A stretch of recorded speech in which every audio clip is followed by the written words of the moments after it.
to the Business Simple podcast. I am James, your host. I'm very excited for this one. I have Leon Mooney from Works joining me. Leon is a good friend of mine. Funnily enough, it was give or take a year ago, he was one of the first people I told I was having a baby. We've had some cool experiences. We've been on some awesome holidays together. His business is one that I've always looked at from the outside, arguably without a super in-depth understanding of, but with admiration. He has a really cool attitude towards business that involves him putting his family and things like that before the sort of grind of everything, and I'm really interested to tap into that a little bit. So thank you very much for joining, Leon. Thank you. What an intro. I appreciate the nice words. Yeah, I'm excited to be here. Thanks. Yeah, cool. I remember that. Good drive we were on. Wow. Yeah.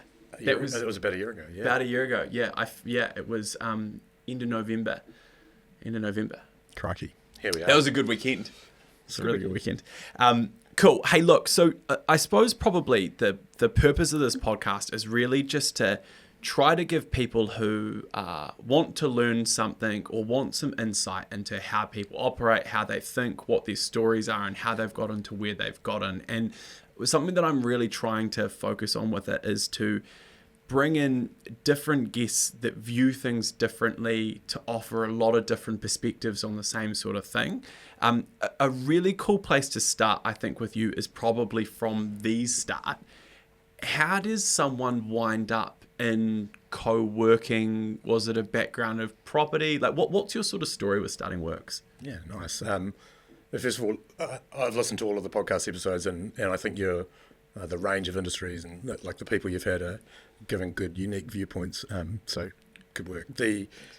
My starting point. I was a national sales manager for Vodafone for a number of years, and then I kind of discovered this company and decided we should pitch a big deal to them, and they were a co-working company, and I met with the general manager for the country, and basically fell in love with how she viewed business and her energy and drive for it. And we got the deal done. We sold, a good amount of stuff to the company. And I realized I want to work for that woman. And so I basically just said to her, I was like, I want to work for you, whether it's in this job or the next.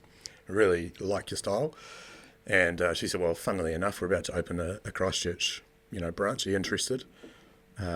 We went backwards and forwards, and I ended up signing on as their South Island manager. So we were going to push co-working from Christchurch to Dunedin, Wellington, Queenstown, and they'd already signed leases in these places, so there was a really established path. So I came on board, and almost 8 years ago actually, and then one of the first things they had me do was review all of their historic sales data. So they had a number of successful sites in the North Island without much structure at all, and so coming from a corporate, I was able to whip up some stats and put a forecast together, and it was really clear that they didn't really have much of a runway at all cash-wise, and they'd been relying on some investments in their company to expand, which didn't happen. So they got acquired basically by someone that was originally looking to invest, and that was an international company, and so myself and the developer of the property that our main site is in took the assets out and continued to operate.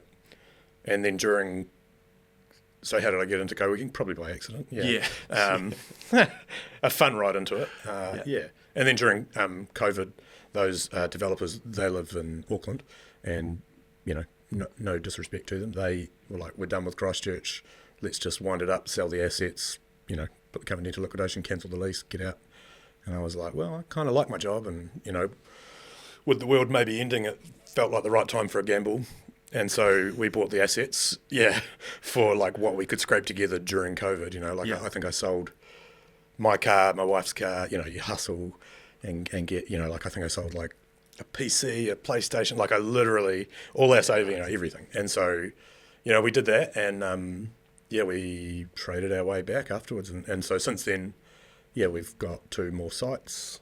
We have verbal agreement for a 4th, and are working on a 5th. Yeah, so it's come on quick. Yeah. In hindsight, my industry has exploded post-COVID. So in hindsight, genius move. Who would have not known that was going to happen? Exactly. When they were liquidating everything they owned and investing in commercial property when no one was going to work anymore. Exactly. I And would so, have thought, yeah, at the time, ballsy. Yeah. What the hell? Yeah. You look back and you're like, man, that was very understanding of my wife, Sarah, to let me do that. But yeah, to like get on board with the gamble. Yeah. I was having this conversation with a buddy of mine who owns a whole bunch of property, and he was telling me about how he's spending 35 grand a month in interest or something like that at the moment, with the interest rates having jumped up. And I was just like, look, the funny thing about it is the market will turn and then it will look like you could see the future. So just, you're in this deep, why pull out now? You've been doing this for 2 or 3 years now. Like, it's, yeah. Another, fortuitous timing, I suppose, that makes us look a little bit smarter than your average is Sarah, my wife, Sarah and I had been doing some residential renovations, like flips and some holds and things. We're not really that deep into it, but we did our last one, I guess it was 2018 or 2019. I think it was 2019. And we did it and we held that one, and then we just had our first child, and we were like, God, that was really full on, doing it after work and weekends, that type of grind. And we were like, I don't think we can do too many more of those with children because it's just too much time. And then so, kind of COVID happened and the market went, a little bit bonkers. We were sure had plenty of equity to really go and go and go and go again. And maybe in the past we would have, but because we were just like actually prioritising the sanity and time with the kids, we didn't do anything. And then, it sort of eased off, and I know a few people who were a bit over leveraged, and they were saying like, oh, you must be so glad that you didn't. Yeah. Like, yeah, definitely did that on purpose. Yeah. Just hopped out at the top. Yeah. Just sort of eased our way off. Yeah. Interestingly, nice. That place is actually, it goes to market next week. I think we get access back from the tenants next week. Yeah. Oh, cool. Nice. Sell that, tip into another one to renovate and. Yeah, nice. So you've kept that? You're still doing that on the side? No, we're probably going to pick it back up actually. Yep. So.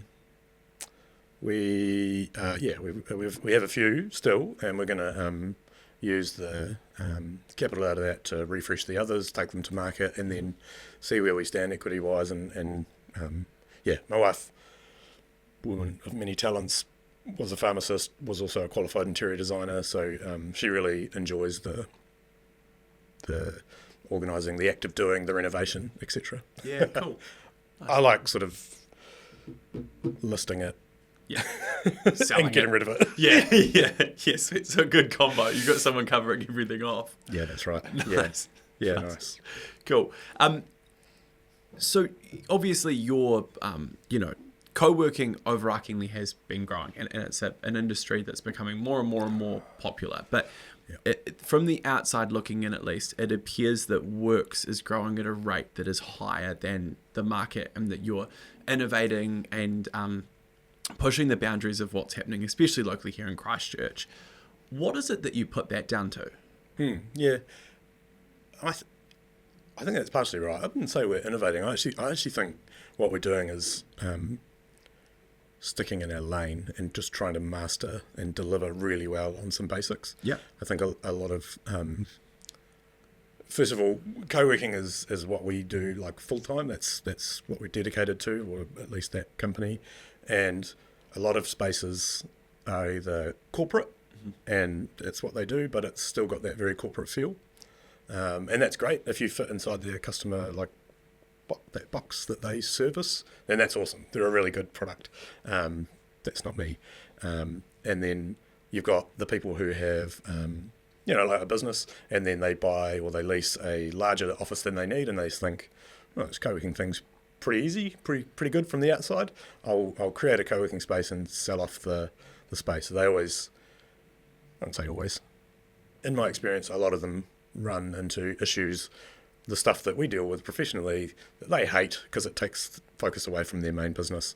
And so where we stick to our basics, the kind of 4 pillars of the, like what we do every week, every day and every month, that kind of my team have reasonable carte blanche to make decisions as long as they can justify them against the values. And so that's ambitious for Canterbury. So I mentioned I worked at Vodafone, and that was in Auckland a lot. It was actually all over the country a lot, and so I've done my time traipsing the country. Ambitious for Canterbury, to me and for the company, means really interested in making sure that the local businesses, our members, get the most out of our space and contribute. And we're not going anywhere outside of Canterbury. Yeah. I think the furthest I'd go might be Ash Vegas. Yeah. Maybe Rangiora. We've also got belonging beats networking. So the way that we do events and the way that we foster or enable the connection in our space is less forced and cringy than maybe, all right, round the table, what's your fun fact? And, I'm James Wallace and I like Bichon Fries and walks on the beach or something. 60-second elevator pitches. And, the B&I style works great and it'll be a nice setting, but not so much in an office. And so the opportunities to connect and the things that we do, like board game nights, and there's like a band from the members, there's we have a summer party, we have awards that we give out, like there's all sorts of things, and we feel that belonging beats networking. So people feel like they've got a community to go to, whether you're part of a big team or a small team. We also really strongly believe that our spaces are where your best work thrives, and that's kind of a catch-all to say that, your company might be our customer, they might be paying the bills, but we actually really believe in making sure that the individual gets the most out of the space such that they're able to do the best quality of work while they're there. Mm-hmm. And that might mean different things to different people, and it's our job to find that out.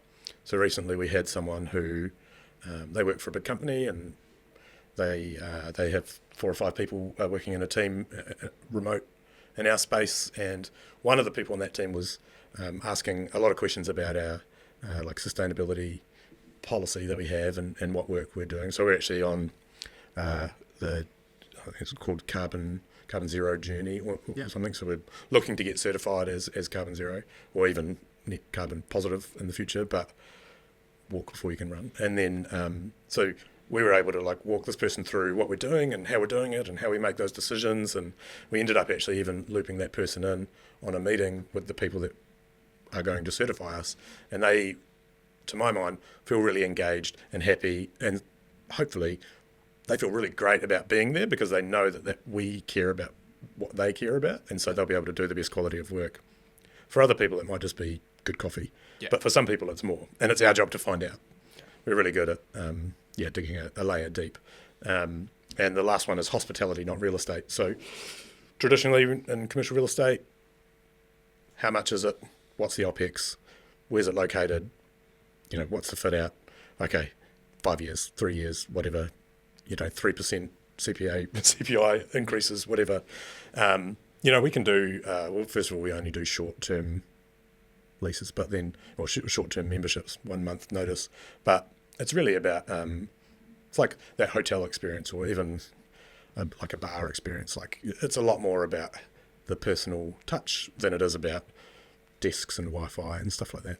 Yeah. Those are the 4 things. So ambitious for Canterbury, hospitality, not real estate, belonging beats networking, and where your best work thrives. That's the core deliverables that we have.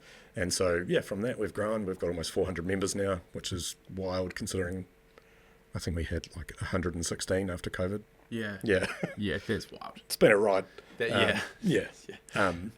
Thank God for my team. Well, so that's what I was just going to touch on. So those are really cool values, and we have our own set of values here at Digital Simple, and I've really enjoyed that process.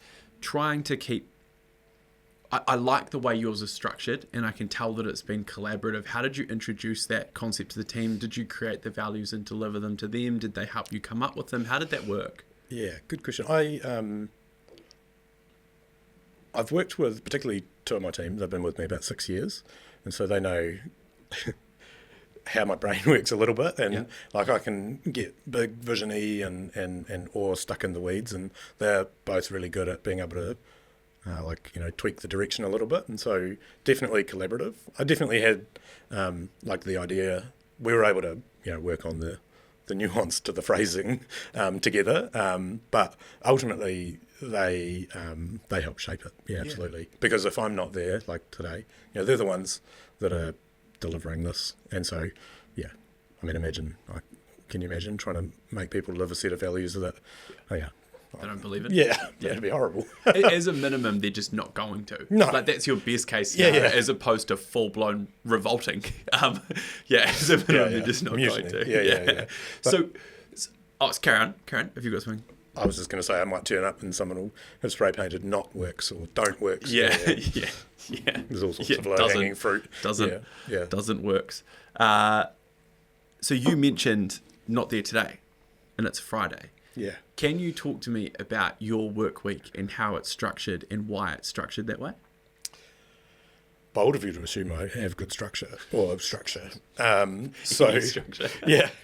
I like to be in the space whichever space I'm at. First thing. So I like the idea of, so we like greeting everyone as they arrive. We have a front desk. I like being that host with the most, and so welcoming people. If they look particularly rough, you make them a coffee. Like you really, a lot of people will say things like, like, oh, morning, oh, hey, I've got 4 people coming in from NZTA or whatever, and so I'm like, yep, great, locked in. If I see 4 people that look particularly uncertain about arriving, I'm like, are you guys from NZTA? Like we can, really welcome them. And so I like kind of getting the rhythm of the space and feeling how, the energy of people as they get in. Really being able to try and go like above and beyond and just represent them really well to their customers if they arrive. Yeah. And so that's an everyday thing. I then try to make sure that my team get time away from the front desk, because there's all sorts of getting the space ready tasks in the morning, like with sort of anything like an opening routine, and then they've all got other things. So marketing manager, community manager, they've really like clear other tasks to do. So I like to give them the space to get away from the front desk, which is a real high touch area for people. Mm-hmm. My Wi-Fi is not working on my laptop, the printer's doing something funny. Those types of queries can really take you away from some of those other core things that I expect out of them. And so, I like being that face at the front. And then, generally after lunch for a few hours, that's me off the front and deep into some emails and, more business admin on the business type stuff. And then, at the beginning of last year, I made the call that I didn't want to work Fridays anymore, that I thought it was possible. I think I got the idea from a podcast, and I just thought, you know what, that is possible in my business. So I said to my team, how do you feel about it? And I think they were generally supportive of it. And then, it's worked really well. My email signature says Monday to Thursday. I have an automatic out of office every Friday. My voicemail says I don't work Friday. Like, it's quite clear. And now all of the regular customer interaction touch points that I would have, everybody knows. And so, it works quite well for me. And that's part mental health space. Business can be full on, life can be full on. So it's a really good opportunity to just be able to do other things. And this is an example of coming to your podcast on a Friday. It's an example of I'd find this tough to fit in on a normal work day. Yeah. But on Friday, I can have the time to do the things that I really want to do. Yeah. And in winter that might be snowboarding. Yeah. Today was being with the kids all morning until kindy drop off and school drop off, and then I picked up some artwork. So it's a good Friday. So that's and then generally my wife and I will try and take alternating Fridays off all responsibilities. Yeah. So next Friday, for example, she'll be doing whatever she wants to be doing, and I'll be doing everything with the kids, admin, home, cleaning, everything, all Friday until the kids are in bed. And then, today, although slightly different, that sort of would have been her all day. Yeah. Yeah, right. Yeah. Cool. It's really important for me to have that, and actually have a goal of, by the end of next year, to be taking another day off as well, because I believe that my team have the capability to do it. Yeah. And it is a really good team, and it comes across. And I don't know, and some of the people I'm sure that are listening to this will have stepped into one of your spaces, but there is a warmth and a feel and stuff like that. Yeah. I found co-working spaces can so easily be intimidating. Even just walking into an office can be. We try so hard with our front entranceway to try to make it feel as inviting as possible when you feel, because you're like, Nice. Yeah. it's open, and it's the same with co-working spaces. There's people everywhere, and they're doing stuff, and they're talking to each other, and I don't know who any of them are, and they're all looking at me like, who's this guy? Is this my next meeting? And the team does a really good job of trying to break that down, for sure. That's part of that, the hospitality piece, right? Like, even, I always say that, like, we're often representing our customer to their customer. Mm-hmm. So when, somebody arrives for a meeting with somebody, it's a really critical touch point for their customer. And if they arrive and, they're meeting someone who maybe is a graphic designer, they work from our space once a week or twice a week maybe, and they have a client arrives and, two people at reception are like, oh, hey, welcome, sign in here. And the other person's like, can I get you a coffee? Like, grab a seat. I see, who are you here to see? Cool. I see they've got a meeting room booked. So sign in and, we'll take care of everything. And they're just like, oh, great. That was all of my anxiety's gone. Yeah. I get to sit here, and more often than not, people are like, wow, either what is this space? Yeah. What is this place? Or, thank you so much. It's a real nice touch point. So it's something we're really, really keen to, I'm glad to hear when you walk in, you feel that. Yeah. The new spaces that we're looking at currently designing, that entrance experience is so critical. Yeah. That's what we sell, really. Ultimately, we don't sell desks in space. We sell that experience, I think. Yeah. Yeah. What was the not real estate one? Hospitality. Hospitality. Not real estate. Yeah. And that's, so if I'm, someone books in for a tour to come in and, I can tell after we talk and we go around and we have a look at some of the areas that, and obviously with a good sales pitch, you can start to qualify them a little bit and understand how they might use the space and show them the relevant stuff. But, people often... sometimes we'll say oh, so, we're looking at a studio here, so what would that be a square metre? Mm-hmm. And I'm like, okay, well, I haven't done a good enough job yet of explaining what this is, because if, at a certain point, the square metre versus membership, it just doesn't make sense. Yeah. You're better off getting your own space, or, and then that comes with, your own contract management and procurement and cleaning and everything that we take care of. But, some people just focus on that square meterage, and we try to it's anything but that, really. Let me worry about the square meterage and the OPEX, and trust that I'll sort that.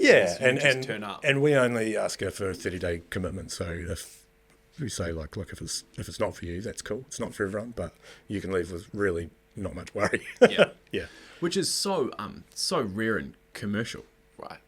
We lease this building, and the team's big enough that the co-working thing becomes challenging, I think, at a point. There's 20 of us. It's like instant culture in a co-working space, and at a point you need your own culture. Yeah. And that's, absolutely. You need to be able to set the tone. Yeah. It does, having a lease and stuff does kind of suck, though. That's the only problem. Well, so it's only liabilities. Yeah. Yeah. That, I think that changed a few years ago. So, it's a big change. And a lot of companies are thinking about that differently now, but it does. It can be challenging. And you're also asked to commit to, we're 3+3 here, and so we're over halfway, I believe. I think halfway through this year we ticked over, but it's another 3 years. I don't know. And I don't know, the space is big. Can be terrifying. The space is big, and it's we deliberately kind of, we picked it to grow into, but we can probably get another 5 people in here, absolute max. It would be brimming. I could show you the co-working density numbers. You could get another 50 in here. Yeah, right. Okay. I'm just kidding. That's how you make it work. I was going to ask about that. No, I'm joking. But comfortably, that's kind of capped. And so you go, well, that's only another 5 people on a team of 20. Yeah. We'll look at some other cities and stuff like that, but still, when we go there, I think it will be co-working for sure, until it gets to a bigger size. Yeah. For your large team to be around you, for setting all the purpose and you live and breathe your own values, and that's what you want your team to deliver. So it makes sense to have the core team around you in your own space to be able to set that culture. co-working, maybe flexible. Yeah. A big reason people we're a fantastic tool to use as a business, particularly for remote teams when you're unsure of a new market, or maybe you've got plans to grow, maybe you win a contract and you're like, crap, I need 3 more team, maybe traditionally you would have leased, a smaller space to begin with, and like it's full, you can't fit more people in. Yeah. Whereas at a co-working space, you can just be like, Leon, 2 more desks. 2 more desks, sweet as, done. Yeah. Yeah, this afternoon is absolutely fine. Yeah, sure. And then, people say to me like, oh, so then they grow and then, they leave. Isn't that a terrible business model? Say, well, in some ways, yeah, but one of our real core values is ambitious for Canterbury. So if we're part of a business's story that grows and leaves and contributes and does well, awesome. Because we have a really strong sales funnel and ability to show our space in a manner that makes people want to sign up. Yeah.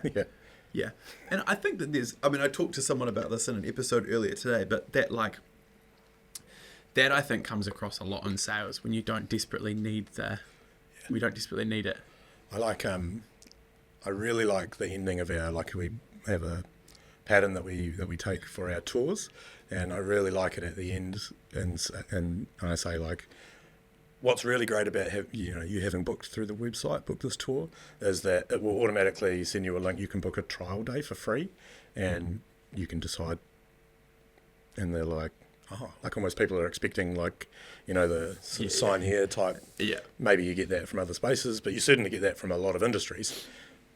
Not from me. Yeah. Not from me, because I think if we probably could convert, maybe more if we were to do that, but you'd probably end up with some of the wrong types of people. Yeah. And I think if given, I have every faith that the experience they will get on their trial day will convert them, if we are the right space for them. Yeah. There's not many people out there trialing co-working, who aren't really in the market to do something. Yeah. Yeah. And some of them will your product will never fit everyone. No. It's not supposed to. Yeah. As soon as it does, you've probably done more harm than good, I would say. Yeah. You've diluted the brand, I think. Yeah. The bad eggs, or the people who don't get it, or the disruptive personalities, they just leave because we don't have any long terms. They're not enjoying it. Other people aren't enjoying them. It's very rare. I think almost 8 years, and I think I've really only had to have the conversation about leaving to 2 people, which is probably pretty good. Yeah. Yeah. What does a person's behaviour look like before you're like, I think you should probably go? Yeah. If you're allowed to answer. You don't need to. No, we've got a couple of policies around a couple of different things. Yeah. Stuff happens over the years, and you create policy to backstop that and make sure that you've got something to have a firm footing on when you need to kick their butt sometime. Yeah. So we get a pretty good, quick indication from people because we are open and we can, we'll generally hear whispers of it from the community directly to the community team. Yeah. I get flagged by. We've also got a bunch of in the system anonymous ways of dropping feedback or direct email, obviously. And I always say to anyone ever, I'm happy to have that conversation. I'll be the guy that addresses it. Those nitty gritty, difficult conversations actually I quite like. Yeah. And so they, we've had a few course correcting conversations. Yeah. And then it was only on repeated behaviour, really. Yeah. Yeah, right. Sure. So it's just having that course corrected. We also have a dog friendly office, right? Dog encouraged. So we have a dog policy with 3 strikes, and then it's not allowed back. It's not quite the same for people, but Yeah, right. Yeah, we actually, funnily enough, wound up in some problems because I didn't realise that you have to get permission for dogs on leases. So I was just like, it's my office, bring dogs in, that's all good. Apparently that's not quite how it works. So in the ADLS, the standard lease that everyone uses, it's explicitly excluded. So we're currently negotiating for a huge floor plate with a massive company, and I in the initial sort of opening terms that you put forward, it was dogs explicitly included and allowed, and they came back with how many dogs, and I was like, well, does it really matter? Like, what if I tell you 4 and there's 6? Like, does that matter? And they were like, well, what are the cleaning policies? I was like, well, we get cleaned every night. You know, like, does it matter? Like, what if I've got 100 dogs? Like, is that gonna? You know, I don't understand. Like, how many? Well, why is that important? You know, do you want me to lease this space or not? And ultimately, they've agreed to that clause. Yeah, which is quite funny. And like, the businesses will self-manage. This is the other thing. It's like, if there is 100 dogs turning up every day, they'll roster them and they'll bring them in on day. Like, my team do the same thing. I'm like, dogs are all good. Bring them in whenever you want. But we don't really have 2 dogs here on the same day because it's disruptive. No, yeah. And so, but like, I didn't come up with that rule. I didn't have to put that in place. I just said, yeah, cool, bring dogs in. And then they just made intelligent decisions between them. I love that. Sure, there'll be some people that wouldn't care so much about the disruption and others and having the multiple businesses, but you can always manage it. Yeah. And that's what the 3 strikes is really good for. It's quite a clear policy. The original policy used to say dogs and kids are both welcome in the office. Life happens. Sometimes you need to bring one or both. Yep. Same rules, as long as they're under control, not annoying anyone, and if they shit on the ground, you clean it up. We've evolved as, you know, and matured as a business that we've now got a proper policy. My team are really good at helping me identify like when maybe a policy might help us again in the future. And so they are great at identifying those opportunities to backstop with policy. Yeah, and that's super important for scale or for growth. Like, so I can then rely on that policy or that, you know, idea will be followed in the future. Yeah, cool. And so speaking of scale, what have been, I mean, every business that grows finds challenges that come with their growth, and you've grown really quickly throughout the period of time that you've had Works. What have some of those challenges you've faced been, and how have you overcome them? Yeah, twofold, I think. Two separate tracks of answer there. First one is growth out of cash flow is really difficult. We don't have any debt in the business, and doing it all over again, I probably would give myself a bit of breathing room with a facility, or at least some advice around it. Mm-hmm. Probably just a bit of a bullish, like, immature attitude to like, well, why would I? Like, I can just, you know, and that can be really hard, right? And I did the exact same thing. We still have essentially no debt. We, like, and it just, you sort of hit a point where you're like, I'm just overcommitted now. Like, I know this doesn't make sense. And and we have, I mean, I think I've got a credit card with a $5,000 limit on it. Like, and we do give or take, say, $350,000 a month of turnover. And at any point in time, we're carrying, say, give or take $100,000 of liability for current month's work, i.e. like ad spend paid on behalf of clients or things like that, which can get you into trouble. Absolutely. But I never got there. And then I remember one day Facebook offered us 30-day terms. So we get like October 31st or 30th, whatever it is. Yeah. We get an email from Facebook with everything we've spent for the month. Yeah. And then it's due 30th of the month following, which means if we send an invoice out that day and it's due on the 20th, it's technically paid before that. I've never felt such a massive stress relief in my life. Never. Jen bust out the champagne. Yeah, for sure. Right, okay, so cash flow, so you do facility? No, so we're all cash. No, but you would if you... Yeah, I would, sorry. Yeah. So, there's been some pretty lean times, particularly like, you know, take over a space where you run a space, like there's $150,000 in furniture and fit out. So I actually did start a side like business of, I've got a wholesale supply furniture company that to offset one of my major costs. That sells it just enough to commercial to keep my wholesale discount, and then when Works needs the desks or the couches or the whatever, we can get that at a pretty good rate. So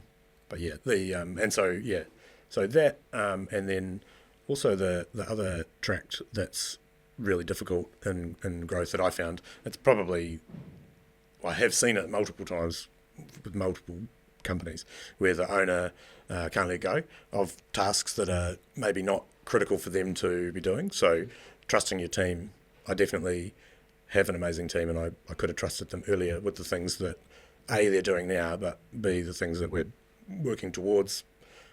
Probably could have started that a lot earlier, and that probably would have taken. Oh, that's embarrassing. At least the ringtone's good. Yeah, thank God for that.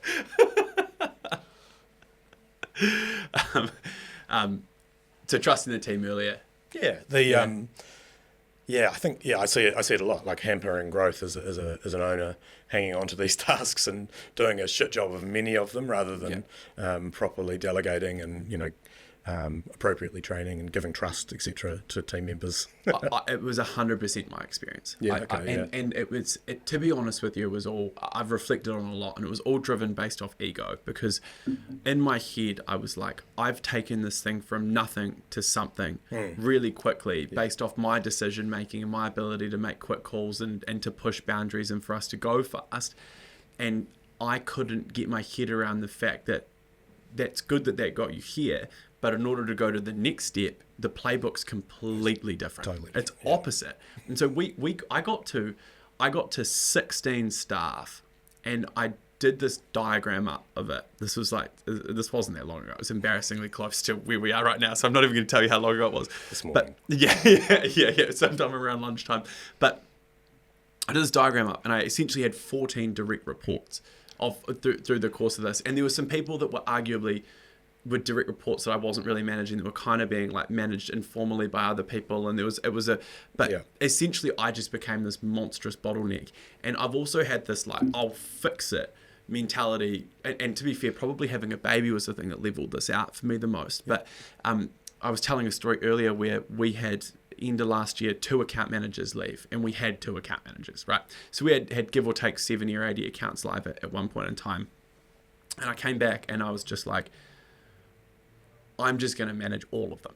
Like, that was my solution to the problem. I was like, we keep hiring account managers and they keep leaving, so I'm just going to do all of it. And then we just don't need to worry about hiring account managers anymore. Yeah. And it's like, that is fucking stupid. That is really not the answer. The answer is to go back. And to be fair, it kind of accidentally worked out because of that, I was able to sit in the system, and then I was able to understand where the system was going wrong. And then I was able to... managers were leaving. Yeah. And so like, it kind of helped a little bit. And like, I did it. We had one account manager away, and actually both were away this week, both for different reasons.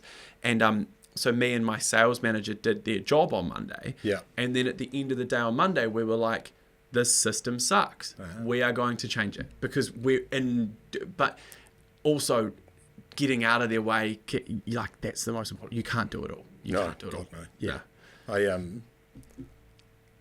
Your team can also be significantly better than you at some things as well. Most. Like, yeah. I'm being generous to myself. Yeah, definitely.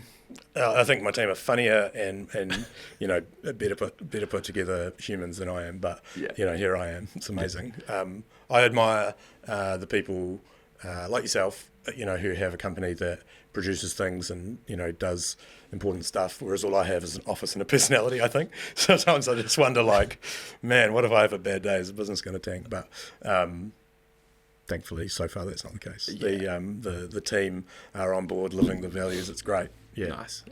Look, I don't think you've wound up there accidentally. No. Yeah.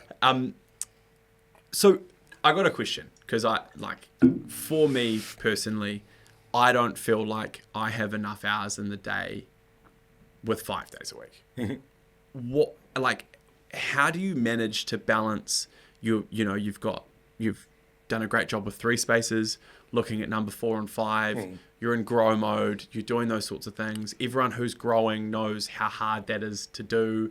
How do you do that in 20% less time? So ideally, I would say you just draw the line and you just make the team understand that this is the limit. But I think the reality is, particularly the 5th space that we're sort of talking and negotiating for, that will involve me coming back on full time for a while.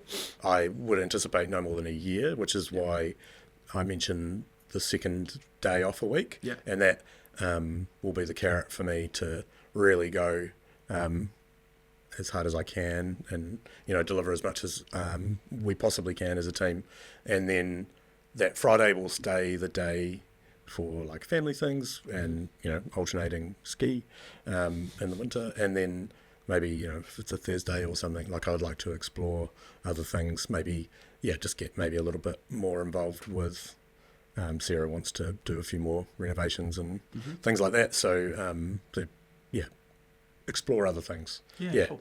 I got a pretty wide skill set in terms of knowing a little about a lot. I'd like to try and find some other areas that might pique my interest to go a little deeper on.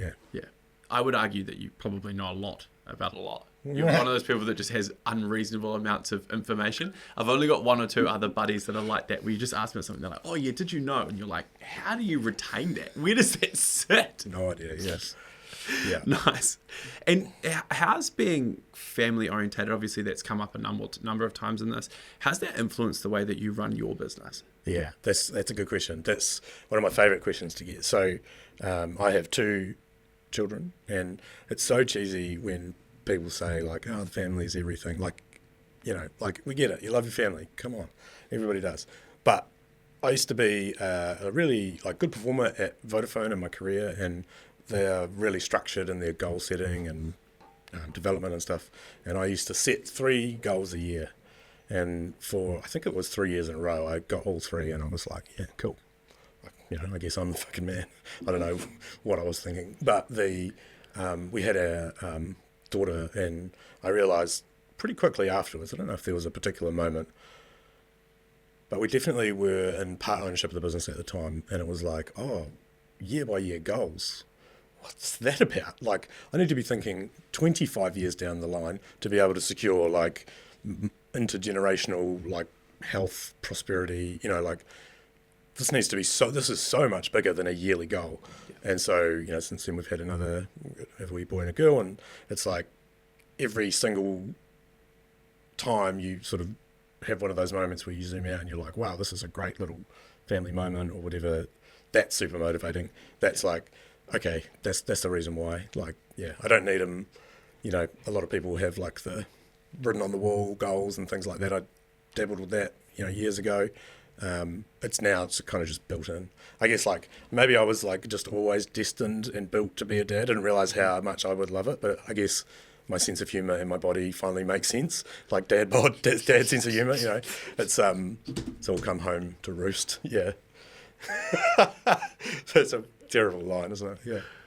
It's a dad line. Dad joke. Yeah, exactly. Dad line. Yeah. It's still something that I haven't got my head around, and I think it will take a little bit longer. Arch is 3.5 months. For me, it was sometime before Charlotte was about 1, so it was. You're still fresh. Yeah, I'm still really not sleeping. You're in the trenches. Really, really just not sleeping to a point where I didn't even know that humans could survive. Who knew? Yeah. If I sleep for 4 hours in a row, I'm stoked. Nice. And if I woke up after 4 hours 3 months ago, I would be livid. Oh yeah, totally. Yeah. Yeah.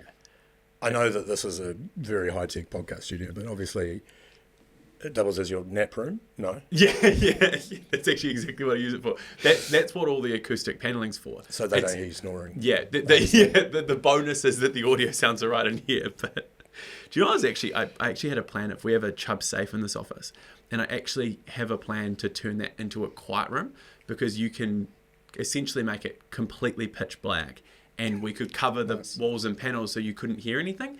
And I was going to put just a really comfy chair in there, clear it out, and just have it as a rule where if you're overwhelmed with work or whatever, you can just go shut the door and just not hear or talk to anyone. So I've experimented with that in a co-working space with a quiet area. I bought some leather recliners, and we designate it as it's a dead quiet zone. You can go there to relax, headphones only. And I would just find, we had this intern out of ARA who was a marketing maybe student, and he would eat his lunch in there, and which is all good, but 3 out of 5 days a week he would be asleep in there for an hour and a bit after his lunch, and I'd be like, where the hell is John? And one of my team would be like, oh, I found him asleep in the silent area. We're like, okay, so I'm not such a big believer in it. Yeah, right. Okay, Like, I'll consider that. Maybe your team can handle it a lot better, perhaps. Yeah. Yeah, I think that'd be good. I think that'd be good. But to be fair, it's more of like a selfish want that they would benefit from as well. I have a few of those, like our gym thing that we're doing at the moment. It's like I only do that because I really kind of want to train at 4 o'clock 3 days a week. I feel like that's really good. And then just as a byproduct, you guys can come to if you want. And it makes it, it's like a healthy positioning. It really makes sense because that does fit in nicely before, like your dad duties might kick back in. Yeah, great. And like it only accidentally why wound else up are you on, in business if not to achieve the things that you desire? Yeah. And it was a complete coincidence that it wasn't booked on the days that I have Muay Thai.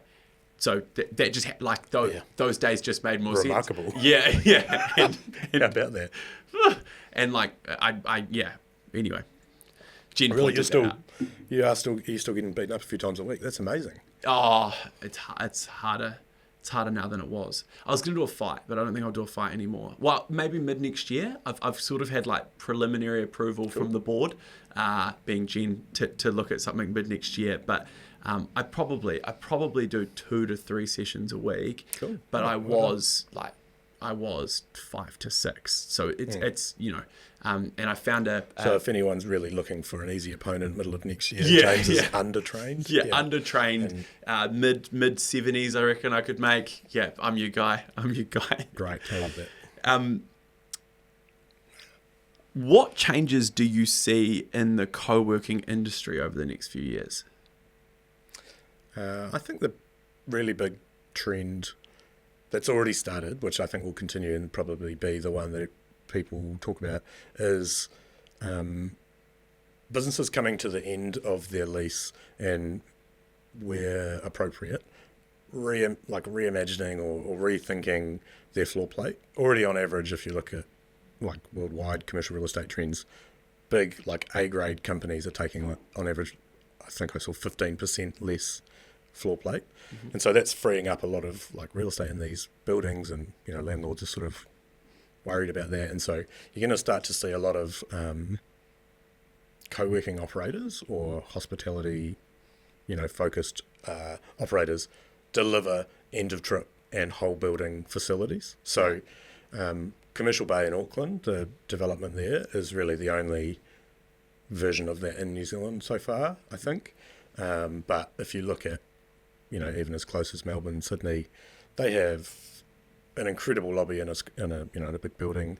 They have concierge, then they have meeting rooms, then they have cafes, restaurants, then they have like all these facilities in a building, like yoga studio, training room that you can book, and also it's 4 floors of co-working or shared space, bookable space, etc. And that's actually accessible and part of the lease of all of the businesses who occupy the building as well. So it becomes, building amenity. This whole co-working industry piece fits into traditional real estate stack really well, given that these companies are now sort of experimenting with less floor plate. And I think that how that works, maybe locally, because Christchurch doesn't have many high-rises, is you'll start to see companies, we would see, I've got a publicly listed company who has a team in Christchurch, and I think they have about 14 desks and memberships, but they have about 22 staff locally. Mm-hmm. And so they just cycle through. The software that we use to run the space allows them a portal to book their own little desks in their own little neighbourhood, and they use it really well. And then we also have a real estate agent. He has a 2-person studio it's a standalone agency, and he has about 10 agents that work for him, and they come in once a week. They book our boardroom. They have, I presume, a rah-rah sales meeting. Yeah. And then, the agents are out doing their own thing. I'm sure they're all digitally enabled to communicate and do their job. But the principal or the owner is in the office on the phones doing the things, admin team, and it's pretty cool to see like an alternative use of space, I guess. I get that. I get that. It is efficient. there's not as much wastage. There's all those sorts of things that become really interesting about it. There's also increased compliance in so many different industries, particularly if you're publicly listed. You've got like a legal requirement for disclosure on a number of things, and that literally goes down to every office you rent, like needs, what were the carbon certifications of the contractors who did the fit out? Yeah. Like those types of questions, they go real deep, and that's a real time sink for some of these companies, or for anyone. But important because they're obviously legally obligated, but also the contracts often that they're bidding on, if they're governmental and you don't have a sustainability policy, like you're not even in the room, you don't even get to read the brief. And we have that, and we're able to say, they'll say, tell us about your health and safety policy. I would say, great, we've got one here. It's audited twice a year by external. Oh, great. Okay, cool. What about sustainability? Yep, cool. Here you go. And so it's kind of like off the shelf for them. Like there's a bunch of companies that are pleasantly surprised by the amount of like documentation that we can provide to make it easier for them to utilize our space, because and that really comes down to works being where your best work thrives. Yeah. So we're just interested in the people in the space being able to do the best quality work. We'll take care of all of that stuff. Let us handle that. Yeah. We can do all of that. Yeah, you just do you. And so that's another piece. I think those are definitely the two largest changing face of co-working or the industry. Yeah, nice. Cool.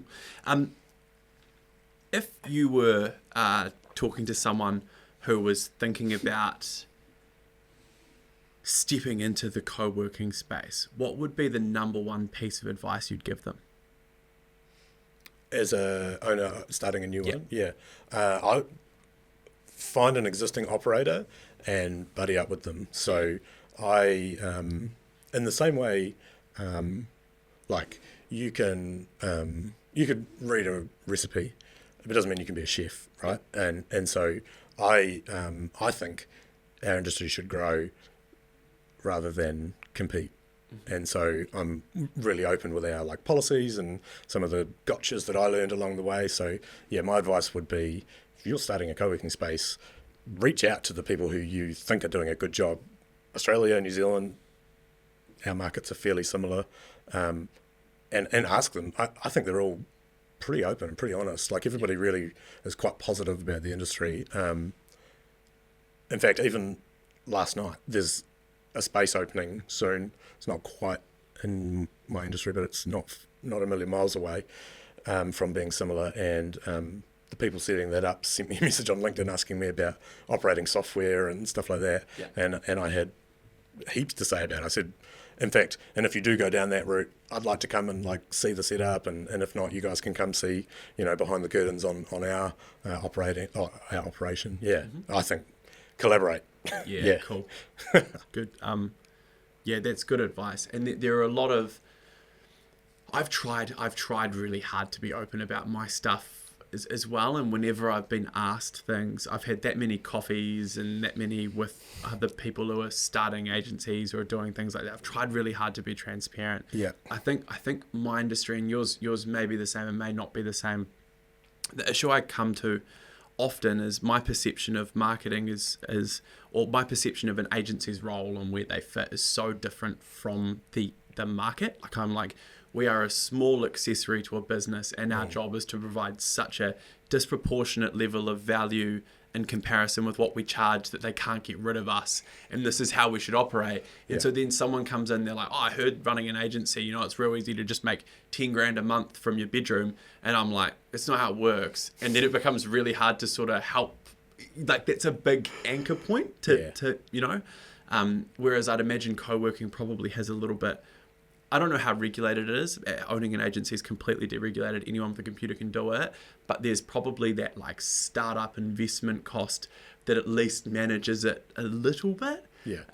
There's a pretty big moat around starting a co-working space, pretty capital intensive to find furniture and sign a personal guarantee on a lease. And once I'm really lucky now that there's it's a pretty well-known industry now, and so I get probably once a month, maybe slightly more. We get approached about a building or a floor, or landlords looking for advice or whatever, and like I say, more than happy to give it. I can now turn around the due diligence on whether a space is good for my type of co-working overnight. Yeah, right. Really quickly. Yeah.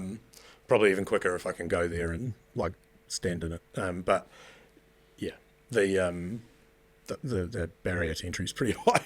Yeah, you really want to find a building owner who's willing to work with you in the beginning. Yeah. So one of ours was we were able to basically JV for a little bit of a joint venture, but for a little bit of time, and then we had a predefined go no go point, and if it was go, then I would sign a traditional lease, which I did. Yep. And actually that lease had the first right to purchase in it, which we ended up exercising, which was great. But yeah, that just came from friendly landlords, I guess. Yeah. So progressive, forward thinking. And often they might listen to this. Handsome too, good guys. Crazy, good guys. Yes, give me more buildings. More buildings. I think that overarchingly commercial real estate is being balanced a little bit. I think that the old school way of, even if it's not co-working, if it's just going into a space, I think even with us, and we went in a little bit naive and probably got bopped a little bit on the way through just because we hadn't done it before, but still in a different way, where the landlord paid for the fit out, and then because he paid for the fit out, we're but then we paid it back over the course of the lease. I was like, well, I'm not then renting the space off you at the rate that the space demands after it's fitted out. I'm renting it off you in its current state, and its current state's X. And they were like, well, that's kind of fair. I'm like, I don't think that's really how it used to work. I think it was just get tenant in, cream it for 6 years, factor in the fact that it's then going to take 2 years to re-rent it out. It was a different model. But also we moved into this space, and people weren't really renting stuff out so much at that time. I was so about to say, Christchurch, because of the speed of the rebuild, has had a couple of maybe quicker cycles of office lease vacancy than maybe the rest of the country. Yeah. So right now it's pretty hard to find good leasing space. Yeah. So I'm told. Yeah. Or as I understand it. So whereas maybe 3 years ago there was a lot on the market. Yeah. Yeah. It was definitely. There'll be a lot soon as well. There's a bunch of stuff coming online soon. Yeah. So is that just because of the 3-year leases? And it kind of just happening together and with the cycles, or maybe a lot of people still won't take 3. A lot of landlords. What I mean is there's a lot of new buildings coming up. There's a bunch that are less than 18 months away that the agents will be working hard right now to pre-lease. Yeah. I think I know of at least 3 buildings that are probably completely pre-leased that are still in construction. But then there'll be some other stuff that still needs working on, and that'll increase that vacancy, and it'll probably decrease the power that the tenant has a little bit. Right. Yeah. Don't tell me that. I'd like to buy my next building, I think. Yeah, nice. I want to put You should buy this building. Yeah. It's not big enough, maybe. Okay. No, it would be if you had downstairs and the rest of the offices and stuff like that. And I want a garage for cars / a gym. I want to put a gym in at the office and things like that. There's a business I follow online. ALH actually messaged the owner of it the other day, and they do that really well. They have this engine room thing, and they have a basketball court and hit machines and stuff like that in their garage. And they would meet there and do sessions in the mornings and stuff. And I was like, that'd be cool. You definitely want to own that. Paying a square metre lease on a basketball court would suck. Yeah. Just if there's $300 a square per year for hey, what's next for you in business? Things like that. Yeah. I think I've got maybe a 5-year horizon to look to sell the company. And I don't know. I think this is a real cliche thing to say, but I really like to follow part of a season of Formula One. So do a few of the legs of 4 or 5 F1s in a row. Yeah. Whether that's Europe or if you're doing it this year, this weekend is Austin, and then there's Mexico, and then there's Interlagos in Brazil. So you could kind of do a month following that really, really well. So, I think something like that with the family to do that, and then, reset, I don't know, see what's what. Something would pop up. I think actually my wife would like to go back and study, so I think if I was able to free up a few years, I could do all of the school stuff, and I could be that sideline dad. That's Yeah, cool. That'd be pretty cool. That would be really cool. But I also, I would say stuff always pops up. I'll be more diversified than I am now by then, and who knows, there'll be something else that I rabbit hole down and really enjoy. So cool. Great. I have a bit of a closing question that I've asked all of the guests so far, and that is, if you could go back in time and give yourself starting out one piece of advice, what that piece of advice would be? Yeah, nice. I think without a doubt, get out of your own way. Everybody feels imposter syndrome to some degree, particularly in the beginning. However confident you are in yourself to deliver or for to get the outcomes you want. I think I spent a lot of time worrying about being able to do the things I already knew I could do. Just needed to get the hell out of my way. Probably needed some sort of coach early on or something, but I mean, you can't afford that in the beginning. So it's sort of catch-22. But I think get out of my own way. Get out of your own way. 8 years ago, Leon, just trust the history you have with being able to knuckle down and get the work done and deliver the results. There's no reason why that's not going to apply from now forward, as well as getting here. And it's hard to trust yourself when you can't see the path. Like, because often, and I talked about this on an episode earlier today, actually, where I'm like, I have this funny ass video on my phone. It's a selfie of me like staring at the camera. I'm like, this is the first time in your life you've not known the path. Like, you have I'm a solutions guy. I look at challenges. I spot the 4 ways that I could get around it immediately. I pick my favorite and I go, knowing that there's 3 others. And we hit a point, I believe it was middle-ish of last year. So say 15 months ago or something like that. No path. Like the amount of money that had to go out was more than the amount of money that was going to come in. Plus there was tax involved. Sales weren't good. Like I'm like looking at this thing. I'm like, I don't know how I do this. And like our wages bill's no joke, and it just keeps piling on. And I've always sort of had like something tucked away here that I could pull on for that or so. And I always would. I'm that guy like empty all the accounts, keep the business running. It's not about personal. It's about the mission. And that didn't even work. And so I was like, I don't. But you get through those, and then you start to maybe get rid of some of that imposter syndrome feeling, because you're like, oh, actually, I don't even need a path. And I don't even remember how I solved it. I honestly don't. I think I just was like, well, if I'm going to go out, I may as well just start swinging. This is what we do. I'm James Wallace. I deliver. I'm just going to sell as much as I can, do these things, worry about everything else later. But it's so challenging early on to understand that you've even got what it takes. What would you tell yourself? No one's asked me that back before. I should have had an answer to that dialed. I'm shocked. What I would tell myself... So you've been doing this, 5 years now? Six and a half. Great. Six and a half. If I were to go back, if I were to go back 6.5 years, my advice would probably be quite similar to yours. I think I spent the first 4 years of the business really trying to prove to myself that I deserved to have it. But as soon as my name was registered on the company's office, I had every much right to own a business as everyone else did. Nice. It's really like you have the company bank account and the company office register, and you're on. You don't even need a website or anything. And I think I spent a lot of time I would receive, and because of the way that we've acted as a company, our whole existence, because we've pushed boundaries, we've tried to be different, we've tried to challenge the market openly in a way where everyone can see us. We had that no profit, no fees offer for years. We've done things like that. We've received a lot of negative feedback, and for a long time it sat with me, and it actually had a real negative. When I was at home by myself, like in public, I'm like, but I get that. When I got home, and I was like, am I good enough? Are they right? Like that sort of thing. I would spend less time worrying about that, more time worrying about my customers and my delivery, and I would focus forwards and just go, hey, your product stacks up, it stacks up, get out of your way and just go deliver.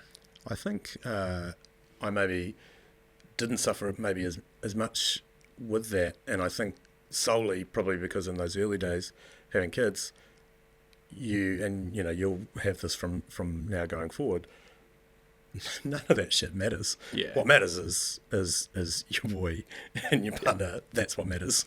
Yeah. So, who cares if, somebody thinks you should reply to 1-star reviews. This is the best strategy. That's a ridiculous thing. Who knows? Get out of here. I'm James Wallace. Yeah. You also don't have capacity for the... we had one the other day that usually would have actually really bugged me. It actually probably bugged my sales manager more the other day than me, funny enough. But I just printed it out and just stuck it to the board on the inside of my desk, and that was all I did. I was like, I'm just going to use that when I need it. But it had no negative effect. I was like, this is all upside. Yeah, right. It was actually quite creative. I'm not going to say what it was, but I just printed it out. I screenshotted it. I sent it to... Was it about Amon and the goats? Yes, yeah, that's okay, exactly nice. what it was. Okay. Yeah. That's an inside joke we won't elaborate on. But anyway, that's your full-length episode sorted. Thank you. We've got our 20 questions one that we'll roll straight into after this, which I'm really excited to do with you. But thank you so much for sharing your story. Thank you so much for being so transparent and honest, and having a different perspective from the average on the way you do things. Nice. I actually really enjoyed it. I didn't know your story. I didn't know how long you've been involved. I didn't know you started in COVID. I didn't know those things. And I think I have some really interesting takeaways for myself from that, nice. As well as also the time balancing thing, which is definitely a weak point of mine that I'm going to try to focus on. Super important. I knew talking about Amon and the goats would tank the episode and finish it. I'm sorry. Thanks, no. Thank you for having me. Pleasure. No, just so everyone knows, Amon is my business development manager. He used to work in a co-working space that Leon was in, and somehow Leon's really good at just turning everything into a joke. I don't know. I've never met a person better than it. And so he came up with Amon being obsessed with goats, and he actually organised to bring a goat in with him today and leave it in Amon's care while he shot this podcast. But unfortunately, his friend blew a tyre, who was going to drop it in from the farm. This close. Yeah. But for a puncture on a trailer, we would have had a goat in the office for Amon. Yeah, that would have been something. Which he asked for. he loves them. He loves them. Anyway. Thank you very much for listening, everyone. I really appreciate it. If you're a first-time listener, thank you for coming in and finding us and having a listen. If you're not and you're returning, thank you also. Make sure you check out our socials. We're posting a lot of clips from these podcasts, teasers, things like that on upcoming episodes, and give us a subscribe across YouTube and Spotify if you feel like it. We would really appreciate it. Thanks again for coming, Leon. We'll see you on the next one. Thank you very much.